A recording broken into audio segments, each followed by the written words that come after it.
Boy, what sewer did you crawl out of this morning? The words cut through the morning air at Riverside County Courthouse. Bailiff Thomas Mitchell stood blocking the main entrance, arms crossed, glaring down at the well-dressed black man in the navy suit. David Richardson stopped on the marble steps. Around them, other visitors slowed their pace, heads turning toward the confrontation. Mitchell stepped closer, his badge catching the sunlight. This courthouse is for decent people, not street trash like you. He jabbed his finger toward David's chest. The dumpster behind the building is where you belong. A small crowd gathered, phones sliding from pockets. Mitchell's partner Rodriguez shifted uncomfortably but remained silent. "Look at this fool," Mitchell announced to everyone watching. "Probably stole that suit from some charity bin." His voice dripped with satisfaction as murmurs rippled through the growing audience. David maintained perfect composure, hands at his sides. Have you ever witnessed the moment when pure evil was about to meet absolute justice? 6 months earlier, FBI Director Sarah Carter had placed a classified folder on Attorney General David Richardson's desk. The label read, "Civil Rights Violations, Riverside County."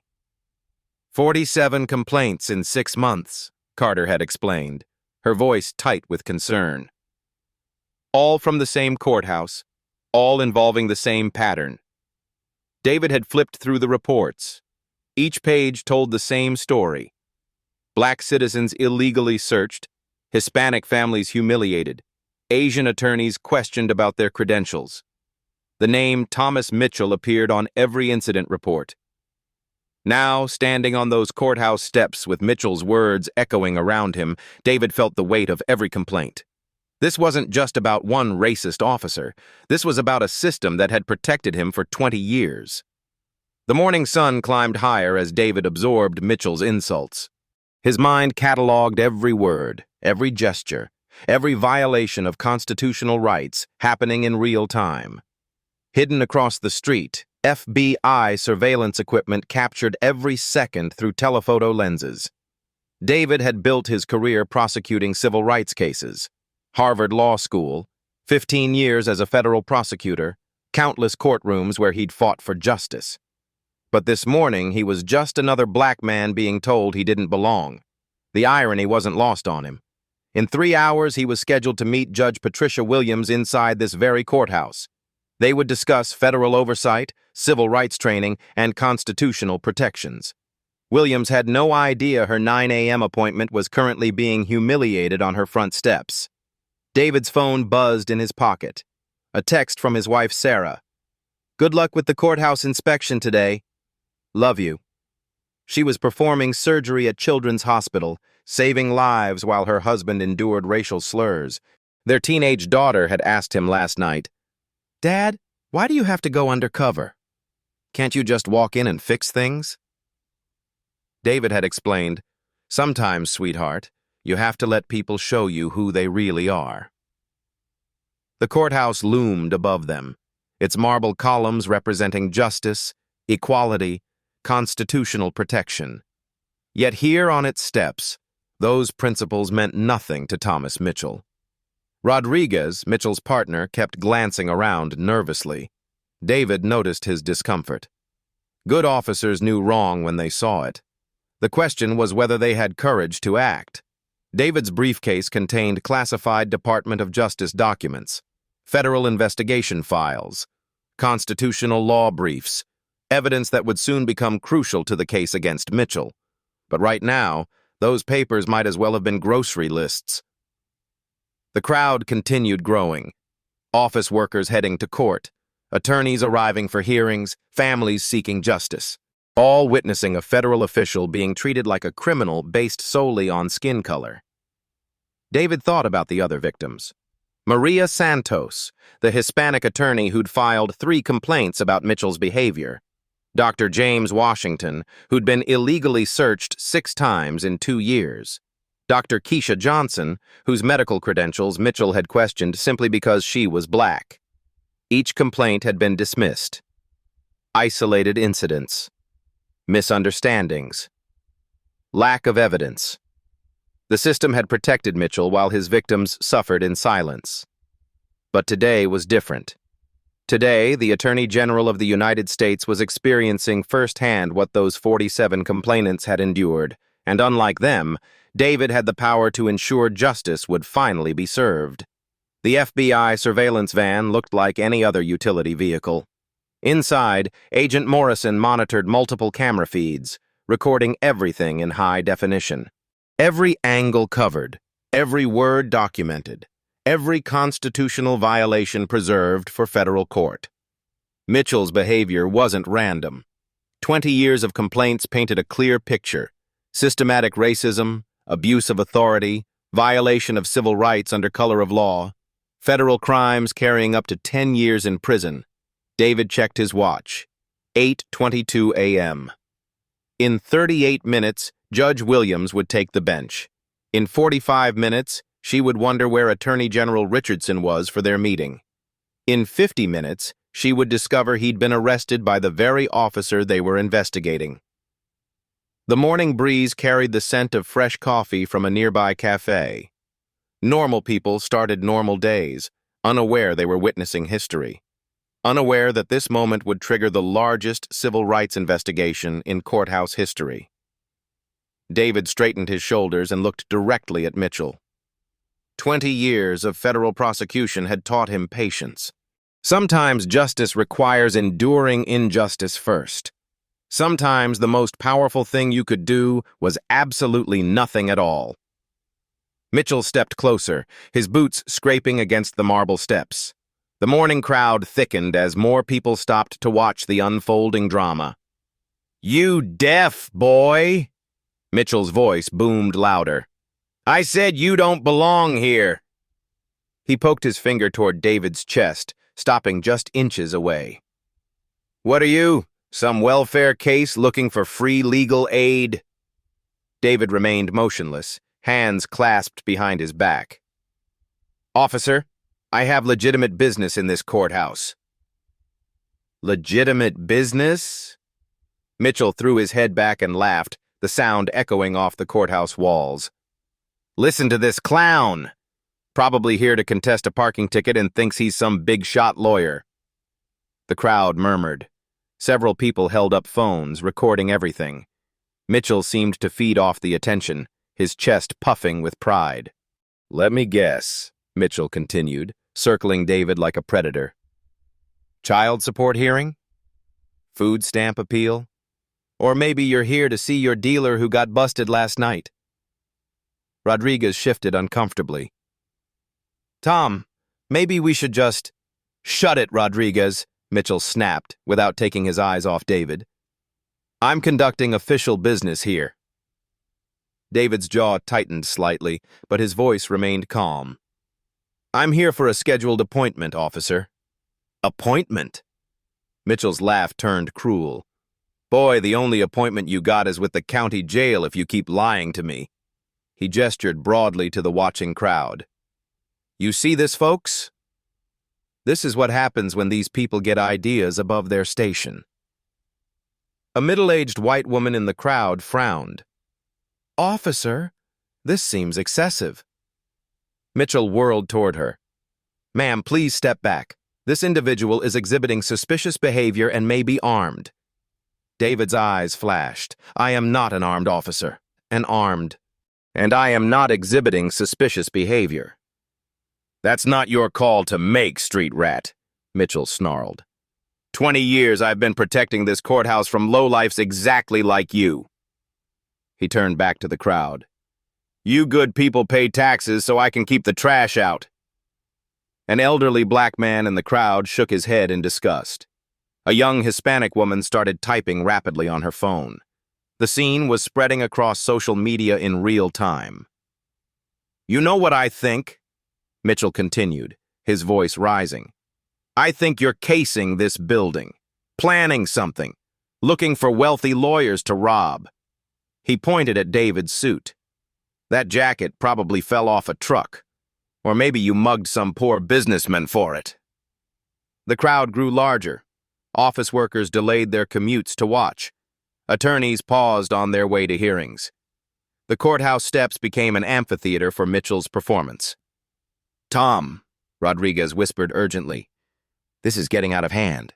Out of hand? Mitchell spun around. You think protecting our community is out of hand? You think keeping criminals away from innocent people is excessive? He gestured wildly at David. Look at him, Rodriguez.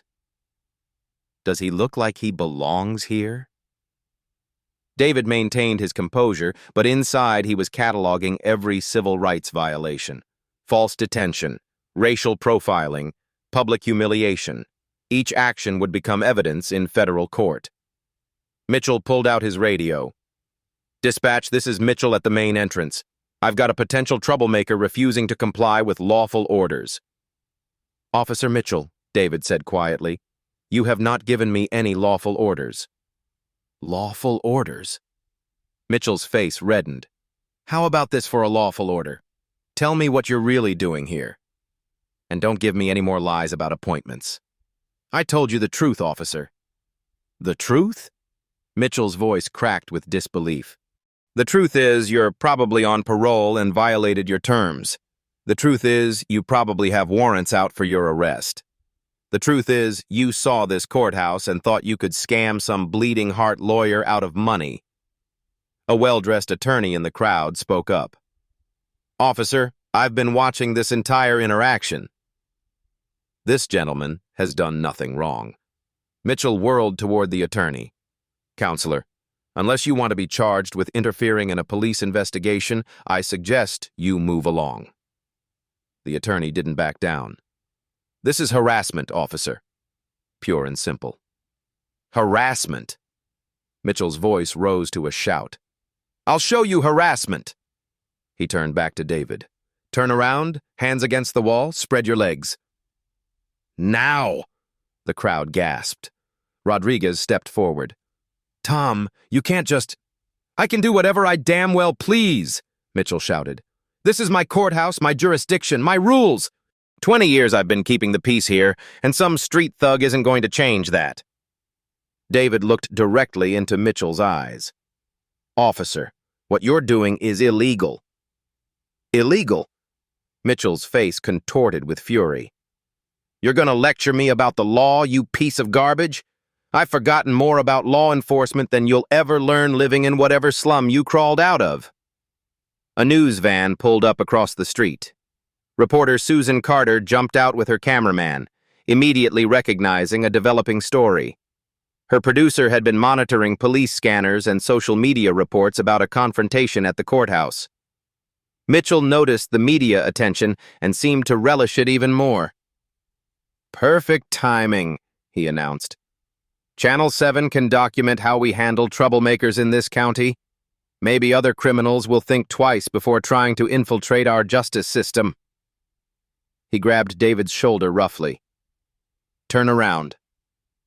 Now. Before I make this a lot worse for you and add resisting arrest to your charges. David complied slowly, placing his hands against the courthouse wall. The marble felt cool against his palms. Behind him, he could hear phones clicking, recording his humiliation for the world to see. Spread your legs wider, Mitchell commanded. Arms higher. Act like you've done this before because I guarantee you have. Probably got arrested more times than I can count. Mitchell began patting David down aggressively, his hands rough and invasive. What have we got here? He reached into David's jacket pocket and pulled out his wallet. Let's see what kind of fake ID this clown is carrying. Probably stolen from some poor victim. David's briefcase sat on the ground, legal documents scattered by the morning wind. Mitchell kicked it dismissively. Probably stolen paperwork. These types always pretend to be something they're not.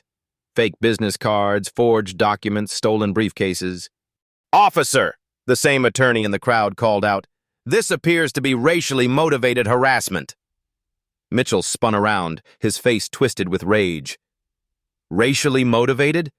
I treat all criminals the same regardless of color. This has nothing to do with race and everything to do with criminal behavior. He gestured wildly at David. Look at him. Expensive suit he probably stole. Fancy briefcase full of fake documents. Coming to my courthouse trying to run some kind of scam. The attorney held up his phone. "I'm recording this entire incident for legal purposes." "Good," Mitchell shouted. "Record away."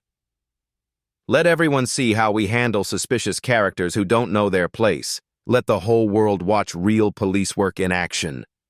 He turned back to David, his voice dropping to a menacing whisper. "You picked the wrong courthouse on the wrong day, boy.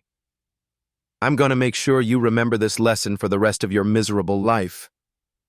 David felt Mitchell's breath on his neck. The scent of stale coffee and morning aftershave filled his nostrils. 20 years of federal prosecution experience told him to end this immediately. But 47 civil rights complaints told him to let Mitchell expose himself completely. "Empty your pockets," Mitchell ordered. "All of them.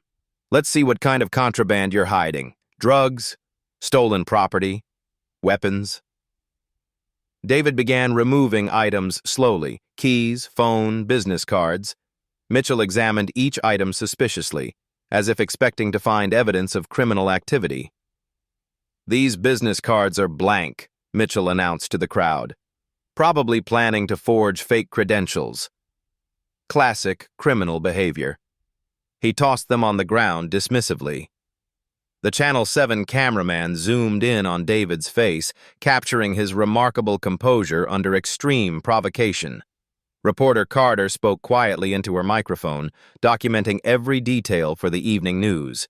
Mitchell pulled out his handcuffs, the metal jangling ominously in the morning air. "You know what? I think a few hours in a county lockup might teach you some respect for law enforcement and proper behavior." Rodriguez finally found his voice. "Tom, you can't arrest him. He hasn't committed any crime." "Crime?" Mitchell's eyes blazed with righteous indignation. "Failure to comply with lawful orders. Suspicious behavior. Disturbing the peace. Loitering with intent. And I don't like his attitude." He clicked the handcuffs open. "That's enough to hold him while we figure out what else he's guilty of." David turned around slowly, meeting Mitchell's gaze. "Officer Mitchell, I want you to understand something very clearly." "Oh, you want me to understand something?" Mitchell mocked. "The trash is going to educate me now? The criminal is going to teach the cop about law enforcement?" "What you're doing right now," David continued calmly, "will change your life forever." Mitchell stepped closer, his face inches from David's. "The only thing changing is your address, boy. From whatever rat hole you crawled out of to a nice cold jail cell where you belong." He grabbed David's wrist roughly, forcing it behind his back. The handcuff clicked shut with a metallic snap that seemed to echo across the courthouse steps. "Ladies and gentlemen," Mitchell announced to the watching crowd, "this is how we maintain law and order in Riverside County. This is how we protect decent citizens from predators and criminals." David felt the cold metal against his wrists and thought about the 47 other victims who had experienced Mitchell's brand of justice. But unlike them, his ordeal was about to end in a way that would shock everyone watching. In 18 minutes, Judge Patricia Williams would discover that her 9 a.m. appointment with the Attorney General had been delayed by the most ironic arrest in courthouse history. With David's hands cuffed behind his back, Mitchell paraded him toward the courthouse entrance like a trophy. The crowd followed, phones held high, capturing every moment of the spectacle. "Move it along, criminal," Mitchell commanded, shoving David forward. "Time to process you properly and find out what you're really up to." David stumbled slightly but maintained his dignity. The handcuffs cut into his wrists as Mitchell gripped his arm with unnecessary force. "Look at this, folks," Mitchell announced to the growing audience. "This is what happens when criminals think they can waltz into our courthouse and cause trouble. We don't tolerate it here in Riverside County." Reporter Susan Carter pushed through the crowd, her cameraman filming everything. "Officer Mitchell, can you tell us what charges you're filing against this individual?" Mitchell puffed his chest with pride. "Multiple charges, ma'am. Suspicious behavior, failure to comply with lawful orders, disturbing the peace, and whatever else we discover during booking."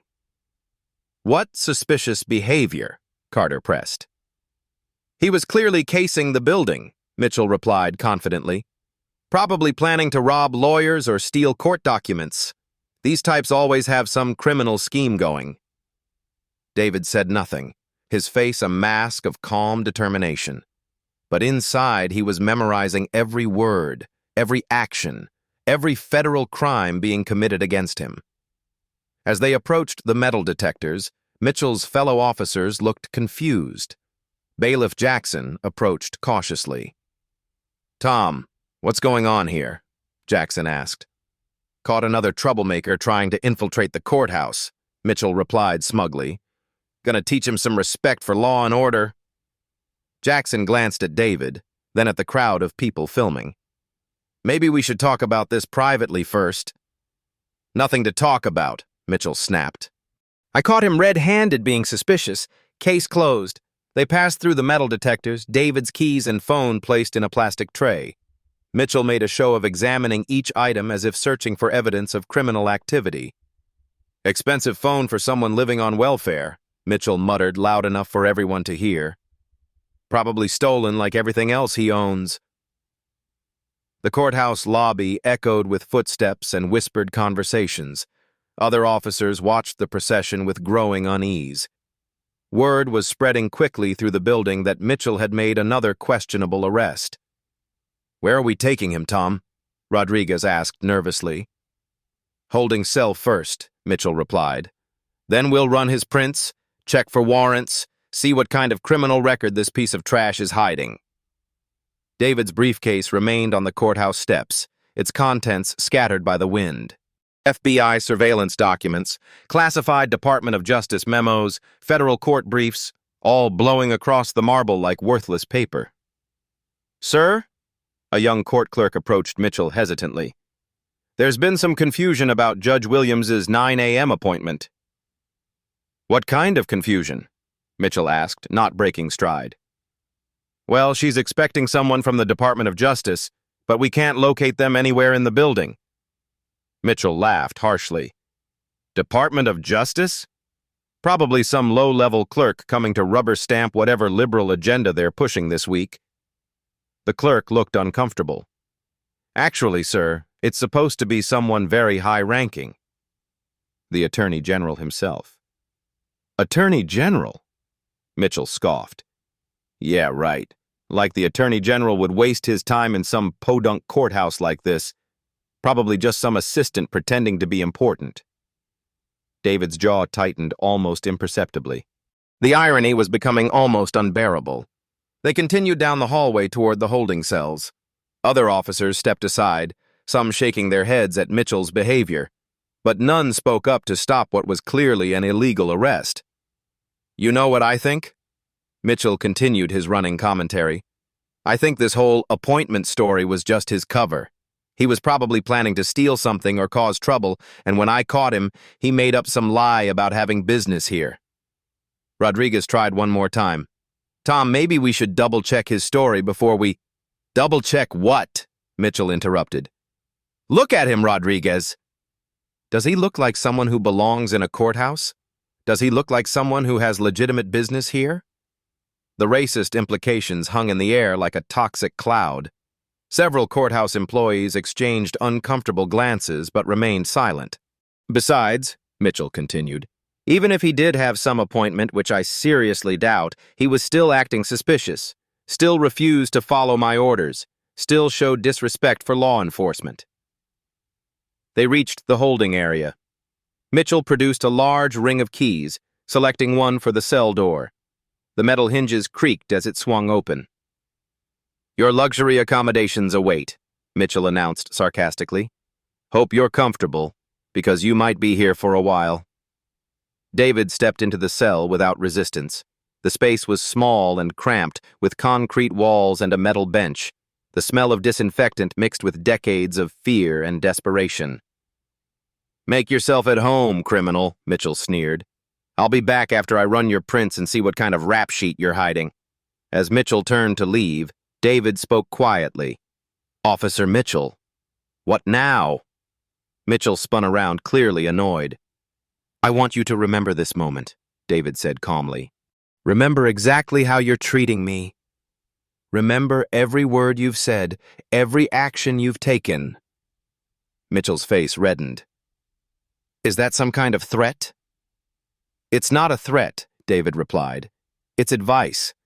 Because in about 15 minutes, you're going to wish you had treated me very differently. 15 minutes. Mitchell laughed mockingly. In 15 minutes, you'll still be a nobody sitting in my jail cell, and I'll still be the one with the badge and the authority. He slammed the cell door shut with a metallic clang that echoed through the holding area. The sound seemed to punctuate Mitchell's victory over another victim. Rodriguez, start the paperwork, Mitchell ordered. Book him for everything we discussed, and make sure to note his threatening behavior and uncooperative attitude. Rodriguez hesitated. Tom, I really think we should... Think? Mitchell cut him off. I'm not paying you to think, Rodriguez. I'm telling you to do your job, process the prisoner. As they walked away from the holding cells, Mitchell's radio crackled to life. All units, be advised we have a media presence at the courthouse. Channel 7 News is requesting comments on an arrest situation. Mitchell grabbed his radio eagerly. This is Mitchell. Tell Channel 7 they can interview me about proper law enforcement procedures and how we maintain security at this courthouse. Copy that, Mitchell. Also, Judge Williams is asking about the status of her 9 a.m. appointment. She says the Attorney General's office hasn't checked in yet. Mitchell rolled his eyes. Tell Her Honor that whoever she's expecting probably got lost or forgot about the meeting. These federal types aren't exactly reliable. Back in his cell, David sat quietly on the metal bench. Through the small window, he could see courthouse employees rushing around, clearly concerned about something. Phone calls were being made, supervisors were being contacted. The irony was almost poetic. 20 years of civil rights violations had led Mitchell to this moment, arresting the one person in America with the power to end his career permanently. David checked his watch. 8:47 a.m. In 13 minutes, Judge Williams would realize her appointment with the Attorney General was missing. In 14 minutes, she would begin making calls. In 15 minutes, the truth would begin to emerge, and Thomas Mitchell's world would come crashing down. Outside the holding area, Courthouse Administrator Jennifer Walsh was frantically calling the Attorney General's office. This is the Riverside County Courthouse. We're supposed to have a meeting with Attorney General Richardson at 9 a.m., but we can't locate him anywhere. The voice on the other end was confused. He left Washington yesterday evening as scheduled. He should definitely be there by now. Walsh felt a growing sense of dread. We've searched the entire building. The only unusual thing this morning was some kind of arrest situation at the front entrance, but that was just... She stopped mid-sentence as the pieces began falling into place. Ma'am, the voice on the phone prompted. Are you still there? Walsh's hands began trembling as she whispered, Oh my God. What has Mitchell done? The clock on the courthouse wall showed 8:52 a.m. In 8 minutes, the most powerful law enforcement official in America would be revealed as the man sitting in Thomas Mitchell's jail cell. And Mitchell had no idea his career was about to end in the most spectacular fashion possible. The FBI surveillance van across the street had captured everything. Every racist comment, every illegal action, every federal crime committed in broad daylight. The evidence was overwhelming and undeniable. Justice was coming. And it was going to be swift, decisive, and absolutely devastating. At exactly 8:58 a.m., Judge Patricia Williams emerged from her chambers in full judicial robes, expecting to greet the Attorney General for their scheduled meeting. Instead, she found Courthouse Administrator Jennifer Walsh running toward her, face pale with panic. Your Honor, we have a serious problem, Walsh gasped. What kind of problem, Jennifer? Judge Williams asked, checking her watch. I think Officer Mitchell may have arrested Attorney General Richardson, Walsh whispered. Judge Williams stopped dead. That's impossible. Well-dressed black man, navy suit, briefcase full of legal documents. Mitchell arrested someone matching that description 40 minutes ago. The blood drained from Judge Williams's face.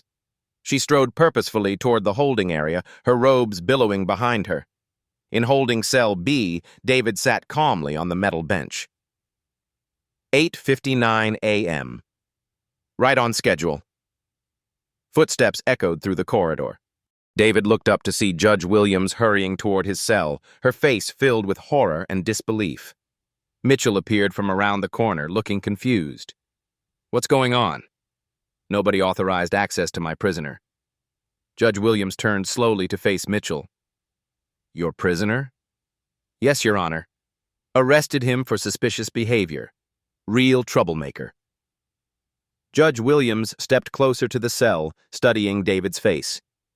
Recognition dawned in her eyes. "Attorney General Richardson?" she said softly. "Sir, is that really you?" The words hit Mitchell like a physical blow. He stumbled backward, his face draining of all color. "Attorney General?" Mitchell's voice cracked. "That's impossible." "He's just some." "Somewhat, Officer Mitchell?" Judge Williams's voice cut like a blade. David stood slowly, maintaining perfect composure despite the handcuffs. "Good morning, Judge Williams. I apologize for the delay in our meeting." Mitchell's legs nearly gave out. He gripped the wall for support, mouth opening and closing speechlessly. "Sir," Judge Williams said, her voice filled with mortification, "I am deeply sorry for this treatment. This is absolutely unacceptable." "Judge Williams," David replied calmly, "would you please have Officer Mitchell remove these handcuffs?" "Officer Mitchell!" "Remove those handcuffs immediately." Mitchell's hands shook violently as he fumbled for his keys. They clattered to the floor twice before he managed to unlock the cell and approach David with trembling fingers. "Sir, I didn't know." Mitchell stammered as he worked the cuffs. "You don't look like... I thought you were..." "I was what, Officer Mitchell?" David's voice remained steady, but his eyes were steel. "I made a mistake," Mitchell whispered, the handcuffs finally clicking open. "A mistake?" David rubbed his wrists. "You called me street trash and garbage. You said I crawled out of a sewer. Was that also a mistake?" Mitchell backed away as if David might strike him. "Sir, please, I have a family. 20 years of service. I didn't mean..." "You didn't mean what, exactly?" David stepped out of the cell, his presence filling the corridor. "You didn't mean to violate my civil rights? You didn't mean to illegally arrest the Attorney General of the United States?" Judge Williams watched in stunned silence as the magnitude became clear. The nation's top law enforcement official had been racially profiled and arrested. "Sir," Judge Williams said quietly, "how can we possibly make this right?" "Judge Williams, this represents exactly why I came here today." David's voice carried federal authority. "We've received 47 civil rights complaints about this courthouse. Today, I experienced what those complainants endured." Mitchell's face went gray. 47 complaints? You were investigating us?" "I was letting you reveal yourself completely, Officer Mitchell." David turned to Judge Williams. "I need all security footage preserved immediately." "Already being done, sir," Judge Williams replied. Mitchell realized the scope of his situation. The cameras recorded everything? "Every word, every action, every federal crime you committed," David confirmed. Rodriguez appeared, drawn by the commotion. When he saw David free and Mitchell cowering, he understood immediately. "Oh, God, Tom," Rodriguez whispered. "What have you done?"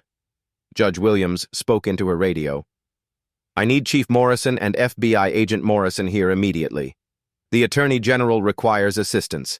Mitchell collapsed against the wall, sliding down to sit on the floor. "FBI? Federal charges? My pension." "Officer Mitchell," David said, looking down at the broken man, "you should have thought about your family before treating me like an animal based on my skin color." Footsteps approached. Chief Morrison rounded the corner, took one look, and immediately understood his department faced its biggest crisis ever. "Attorney General Richardson," Chief Morrison said, his voice thick with dread. "Sir, I apologize for this unconscionable treatment." "Chief Morrison, your apology is noted. But apologies won't fix a system that allowed this for 20 years. Mitchell looked up, tears streaming. 20 years? 20 years of complaints, Officer Mitchell. 20 years of victims. 20 years of the exact behavior you demonstrated today. David's voice was implacable. And now, 20 years of consequences. Sirens wailed as FBI vehicles approached the courthouse. Mitchell's reign was ending, and federal justice was beginning. The most ironic arrest in American history had become the most devastating reversal of fortune imaginable. FBI agent Sarah Morrison burst through the courthouse doors, her team behind her in tactical gear. The surveillance van had captured everything, and now federal law enforcement was taking control. "Attorney General Richardson," Agent Morrison called out as she approached. "Sir, are you injured? Do you require medical attention?" David straightened his suit jacket, his composure unshaken despite the ordeal. "I'm fine, Agent Morrison. But I need Officer Mitchell placed under federal arrest immediately." Mitchell scrambled to his feet from where he'd been sitting against the wall. "Federal arrest? Please, sir, I made a mistake. I'm sorry."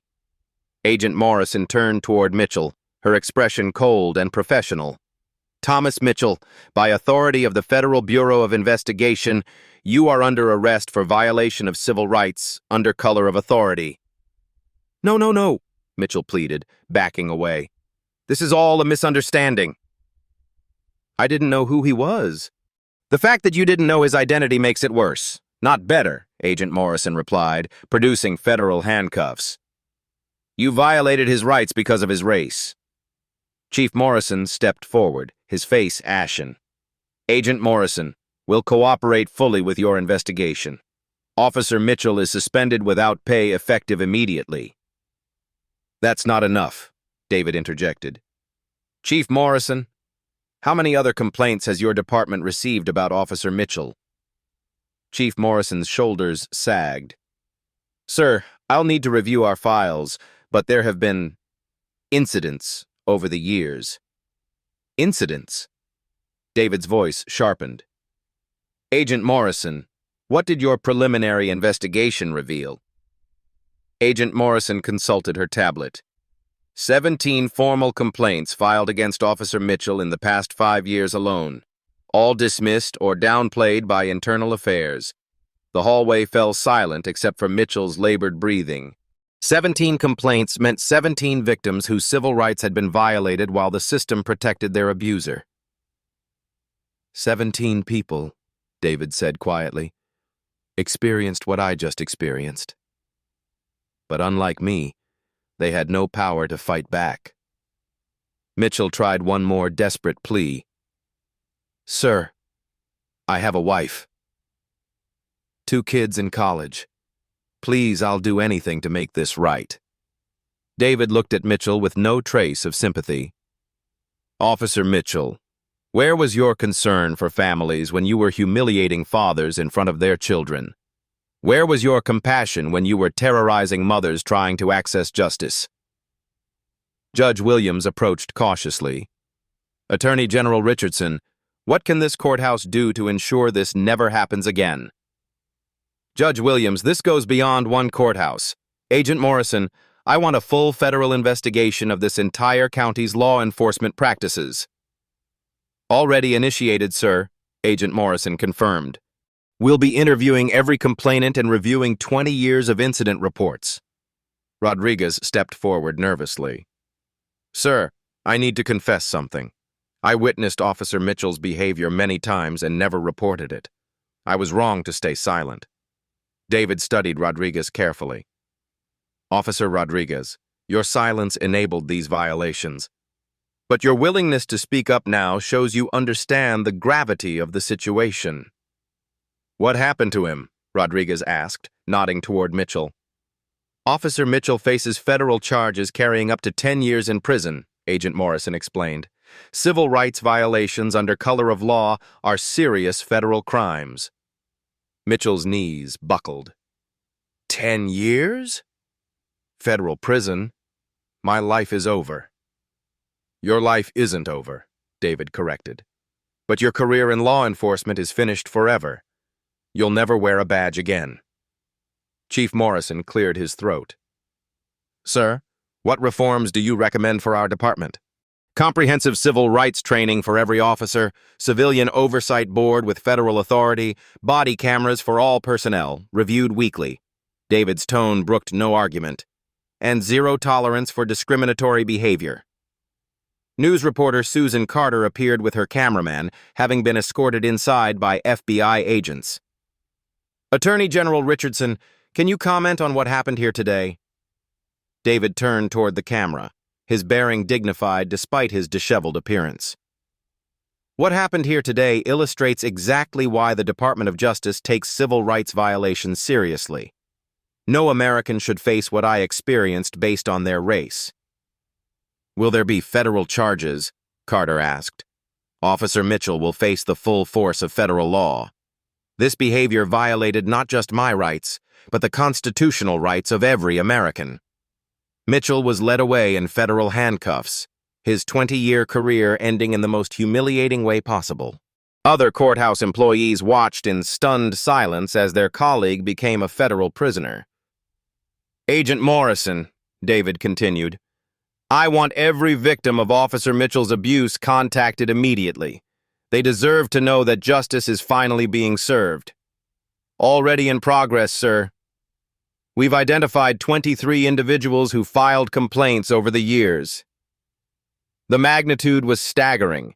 23 people had experienced racial profiling and abuse while the system failed them completely. This courthouse will become a model for civil rights protection, David announced. What happened here today will never happen again, anywhere in America, if I have anything to say about it. As Mitchell disappeared around the corner in federal custody, his victims finally had their vindication. The system that had protected him for 20 years had just delivered the ultimate justice. Federal consequences for federal crimes. Swift, decisive, and absolutely final. 6 weeks later, the federal courthouse in Los Angeles buzzed with unprecedented media attention. The United States versus Thomas Mitchell had become the most closely watched civil rights case in years. Federal District Attorney Rebecca Torres stood before a packed courtroom, her voice carrying the weight of constitutional authority.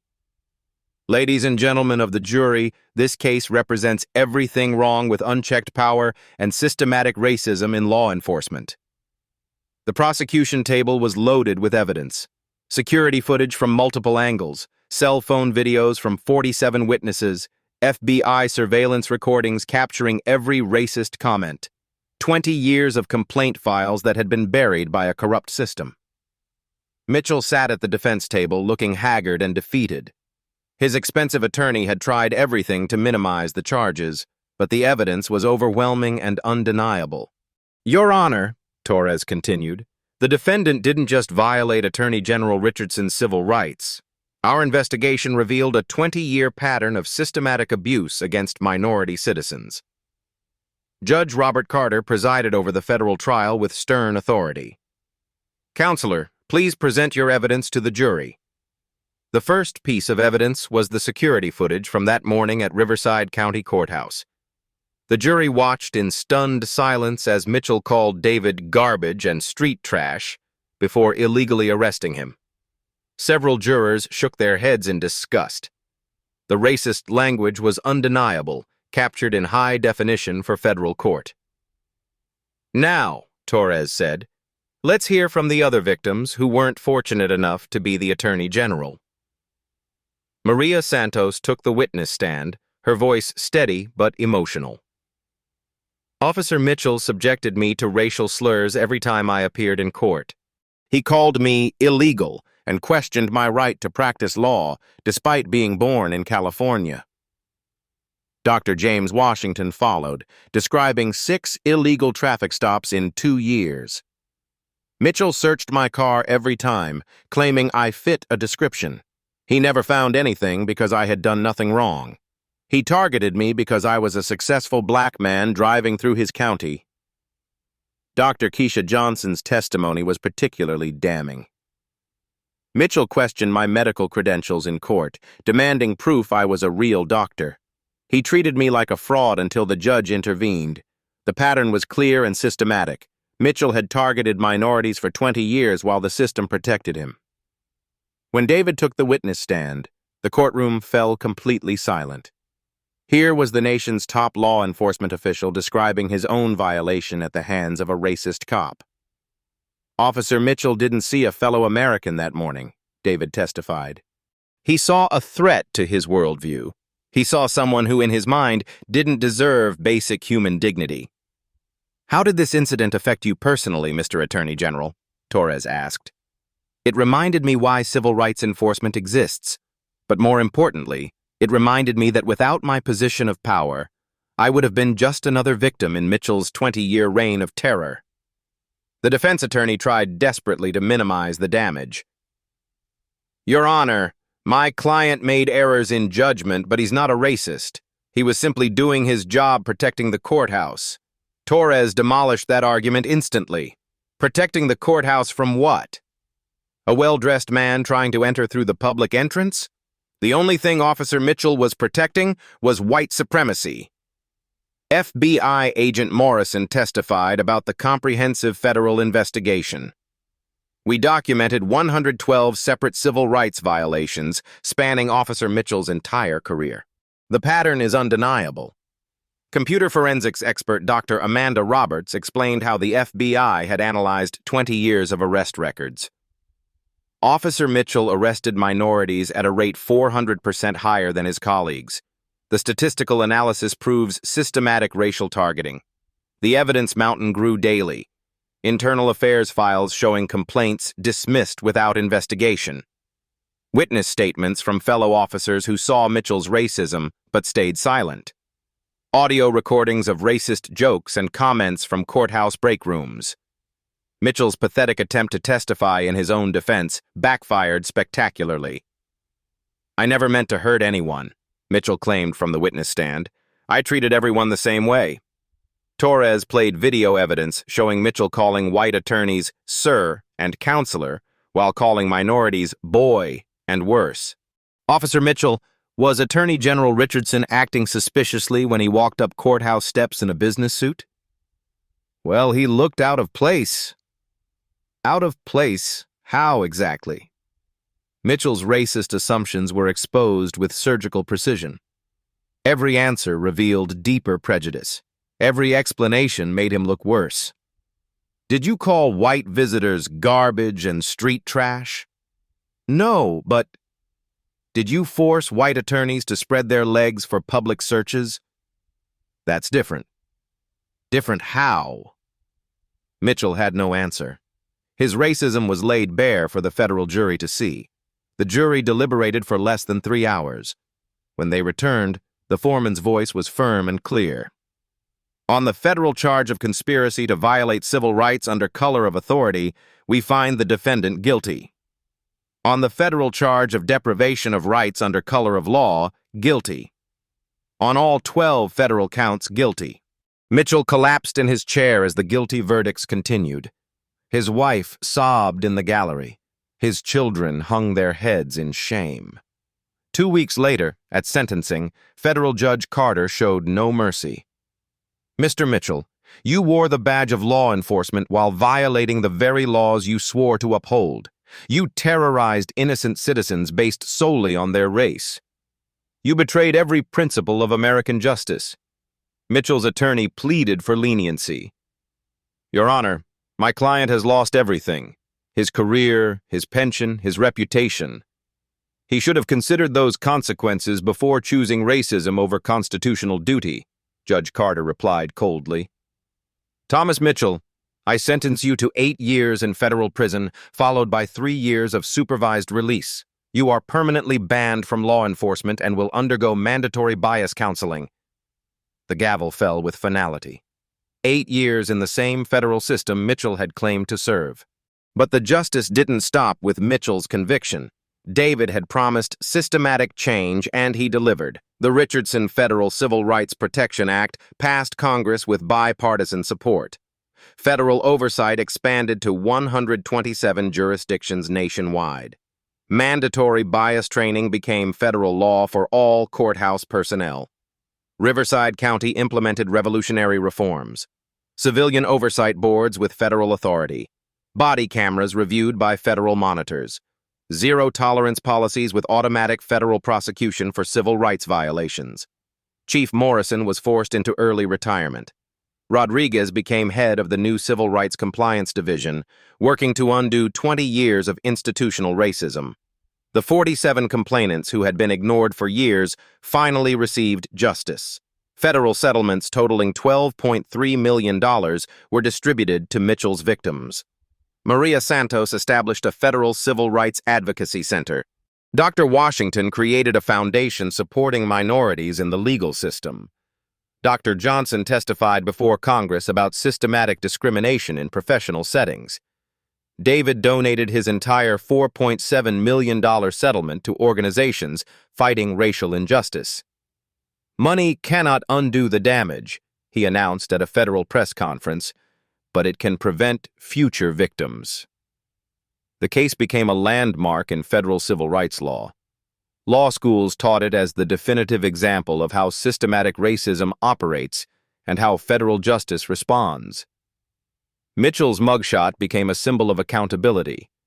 His federal conviction sent a clear message: violate civil rights, face federal consequences. One morning's racism had triggered a nationwide movement for constitutional justice. Federal law enforcement finally had the tools and authority to protect every American's civil rights. The message was clear and unequivocal. In America, constitutional rights are not negotiable. 1 year later, David Richardson stood in his Justice Department office, morning sunlight streaming through windows that overlooked the Constitution Avenue. The document that founded America's principles of equality sat framed on his wall, a daily reminder of the work still ahead. People often asked if he regretted not revealing his identity immediately that morning at Riverside County Courthouse. The question always made him pause, remembering Mitchell's sneer and the cold metal of handcuffs against his wrists. "The truth is," David reflected, "by staying silent, I allowed Mitchell to expose 20 years of constitutional violations completely. Sometimes federal justice requires patience. Sometimes it requires letting evil fully reveal itself before the light of accountability can shine." The courthouse where it all began had transformed beyond recognition. Gone were the days of racial profiling and systematic abuse. New signs welcomed all visitors with dignity. Officer Rodriguez now led constitutional training programs, teaching young officers that their job wasn't just security. It was protecting every American's civil rights. Attorney General Richardson taught us that silence enables constitutional oppression, Rodriguez often told new recruits. "We're not just courthouse security. We're guardians of constitutional justice for every person who walks through these doors." The ripple effects had spread nationwide like waves from a stone dropped in still water. The Richardson Federal Civil Rights Protection Act now protected Americans in all 50 states. 45,000 law enforcement officers had received mandatory constitutional training. Federal oversight boards operated in 156 jurisdictions coast to coast. One incident had become a catalyst for constitutional reform on an unprecedented scale. The victims who had suffered in silence for decades finally found their voices. Maria Santos now led the Federal Courthouse Reform Initiative, ensuring no attorney would face discrimination again. Dr. James Washington's foundation had helped over 300 minority professionals navigate legal challenges. Dr. Keisha Johnson regularly testified before Congress about professional discrimination. They had transformed from victims into voices for constitutional change. Thomas Mitchell served his federal sentence at the same institution where many of his victims' family members had been imprisoned. The irony wasn't lost on anyone. Prison counselors reported he was slowly beginning to understand the constitutional damage his racism had caused. "Do you understand how your actions violated federal civil rights?" his counselor asked during weekly sessions. "I'm beginning to understand constitutional equality," Mitchell replied quietly. For the first time in my life, I'm experiencing what it feels like to be powerless, to be judged by others who see me as less than human. It was a start, though small and late. David's constitutional philosophy had evolved through that experience. Standing in federal courtrooms now, he always remembered that moment when his own dignity was stripped away by systematic racism. This federal court recognizes the constitutional dignity of every American citizen, he would tell packed courtrooms. Federal justice isn't about federal power. It's about constitutional equality under law. When we violate anyone's constitutional rights, we diminish our entire federal democracy. The message resonated across America. Constitutional rights weren't abstract concepts, they were lived experiences that shaped every citizen's relationship with their government. Today, David wanted to speak directly to every American watching, because the fight for constitutional justice required everyone's participation. Constitutional racism thrives in federal silence, he said, looking directly into the camera lens. It dies in federal accountability. Every time you witness constitutional violations and stay silent, you betray federal principles that our founders died to establish. Every time you speak up for constitutional justice, you become a federal constitutional guardian. The question isn't whether constitutional racism exists in America. We know it does. The question is, will you defend the Constitution when you see it under attack? The call to action was clear and urgent. Constitutional justice required active participation from every citizen. Share this constitutional story, David continued. Not for views or social media likes. Share it because somewhere right now someone's constitutional rights are being violated. Share it because your federal voice might break someone's constitutional silence. Your voice might save someone from experiencing what I experienced that morning. Subscribe if you believe in constitutional justice. Follow if you believe in federal civil rights protection for every American citizen. But the most important question remained unanswered, hanging in the air like a challenge to every viewer's conscience. Here's what I want you to think about tonight, David said, his voice carrying the weight of federal authority and moral conviction. How many Thomas Mitchells are violating constitutional rights at this very moment? How many Americans are being judged by their skin color instead of their constitutional character? And most importantly, what will you do to defend the Constitution? The screen faded to black with white text appearing. Will you defend constitutional rights? Below that, engagement prompts encouraged action. Comment. Have you witnessed constitutional discrimination? What did you do? Like if you believe in federal constitutional protection. Share to spread constitutional awareness nationwide. A final message appeared. Your engagement helps this constitutional message reach Americans who need to hear it most. David's voice returned for one final constitutional challenge. Remember, constitutional justice delayed is not constitutional justice denied.